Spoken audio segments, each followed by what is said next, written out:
हे अतिशय कुरकुरीत अशी आप्पे जाळीदार तयार झालेली आहेत. हे चटणी सहित कशी करायची ते आपण पुढे पाहूयात. इथे मी 200 ग्राम भगर घेतलेली आहे. या वाटीने मी 1 वाटी भगर घेतलेला आहे. आता त्याच्यातच आपण एक छोट्या वाटीने 100 ग्राम साबुदाणा ॲड करून घेऊयात. तर हे आपल्याला खरपूस असं भाजून घ्यायचं आहे, जेणेकरून भगर व साबुदाणा हे हलका होतो भाजल्यामुळं आणि मिक्सरला वाटल्याही लवकर जातो. तुमच्याकडे जर उपवासाला जिरे खात असतील तर तुम्ही टाकू शकता. आमच्याकडे चालत नाही, त्याच्यामुळे मी याच्यात टाकलेली नाही. हे खमंग असं परतून झालेलं आहे. आता आपण हे थंड होण्यासाठी ठेवून देऊया. हे साबुदाणा व भगर थंड झालेलं आहे. आता आपण मिक्सरच्या साहाय्याने बारीक करून घेऊयात. हे रव्यापेक्षा थोडंसं असं बारीक आपण वाटून घेतलेलं आहे. आता याच्यामध्ये आपण एक अर्धी वाटी दही घालून घेऊयात. दही हे ताजंच आहे. आता परत आपण एकदा याला फिरून घेऊयात. मी हे असं दही टाकून वाटून घेतलेलं आहे. याला मला 1 वाटी दही लागलेलं आहे. ते आता आपण एका पातेल्यामध्ये काढून घेऊयात. मी 1 चमचा मिरचीची पेस्ट टाकत आहे. याच्यामध्ये मी मिरची टाकलेली नाही. आता मी पेस्ट टाकत आहे. त्यानंतर आपण याच्यामध्ये ओल्या नारळाचा खीस घालून घेऊयात. तुमच्याकडे जर नसेल तर तुम्ही डेसिकेटेड कोकोनटही वापरू शकता.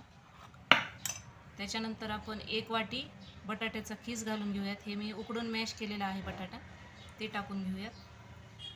आणि सर्वात लास्टला आपल्याला हे जाडसर असा शेंगदाण्याचा कुट्टा घालायचा आहे. हे मी आबडधोबड शेंगदाणे कुटून घेतलेली आहे, ते घालून घेऊयात. हे असे शेंगदाणे घातल्यामुळे आप्पे खाताना ते आप्पे दाताखाली आल्यानंतर शेंगदाण्याची टेस्ट ही खूप छान लागते. मिरचीच्या पेस्टमध्ये सध्या मीठ होतं, त्याच्यामुळे मी एक अर्धा चमचाच मीठ घालत आहे. आता मिक्स करून घेऊया. हे बॅटर आपण साधारण 10 ते 15 मिनिटासाठी आता असंच भिजत ठेवून देऊया. त्याचं बॅटर भिजत आहे तोपर्यंत आपण चटणी करून घेऊयात. चटणीसाठी मी एक अर्धी वाटी शेंगदाणे घेतलेली आहे, ते घालून घेऊयात. व मी ओल्या नारळाचे काप करून घेतलेली आहे, ते पण घालून घेऊयात. त्यानंतर अर्धा चमचा आपण हिरवी मिरचीची पेस्ट घालून घेऊयात. चवीपुरतं मीठ घालून घेऊयात. याच्यात अर्धा चमचा साखर घालत आहे. तर हे आपण मिक्सरच्या साहाय्याने बारीक करून घेऊयात. हे मी असं आबडधोबड बारीक करून घेतलेलं आहे. आता आपण याच्यामध्ये ताक घालूया. मी पाण्याचा वापर नाही केलेला, ताक घालणार आहे मी. तुम्ही हवं तर दही किंवा ताक कोणतंही वापरू शकता. आप्प्यासोबत खाण्यासाठी ही चटणी तयार आहे. ही आता मी वाटीत काढून घेतलेली आहे. बॅटर आपल्याला इतपतच असं घट्टसर ठेवायचं आहे. इथे मी दह्याचा वापर केला असल्यामुळे मी याच्यात सोडा किंवा इनो वापरणार नाही. मी असेच हे आप्पे करून दाखवणार आहे. मी आप्पे पात्र गरम करत ठेवलेलं आहे. त्याच्यामध्ये आपण असं थोडं थोडं तेल टाकून घेऊयात. तुम्ही हवं तर तूपही टाकू शकता.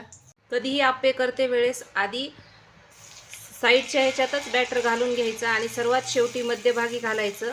का तर मध्यभाग जास्ती तापलेला असतो, त्याच्यामुळं आप्पे हे करपले जाऊ शकतात. एक 5 मिनिट आपण असं ताट टाकून झाकून ठेवूया वाफाळण्यासाठी. हे आप्पे आता आपण वाफाळलेली आहेत, ते पलटी करून घेऊया.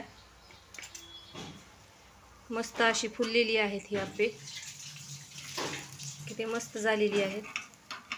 एकदम जाळीदार आप्पे तयार झालेली आहेत ही उपवासाची. हे अतिशय कुरकुरीत अशी ही आप्पे तयार झालेली आहेत. याला जाळी किती मस्त अशी फुटलेली आहे ते तुम्ही पाहू शकता. याचा तुम्हाला आवाज ऐकायचा असेल तर हे तुम्ही ऐकू शकता. अतिशय स्वादिष्ट अशी ही आप्पे तयार झालेली आहेत. ही रेसिपी तुम्ही घरी अवश्य ट्राय करून पहा. व्हिडिओ जर आवडला असेल तर लाईक, शेअर, सबस्क्राईब करायला विसरू नका. चला तर मग अशाच नवनवीन रेसिपीसह आपण पुन्हा भेटू. तोपर्यंत धन्यवाद.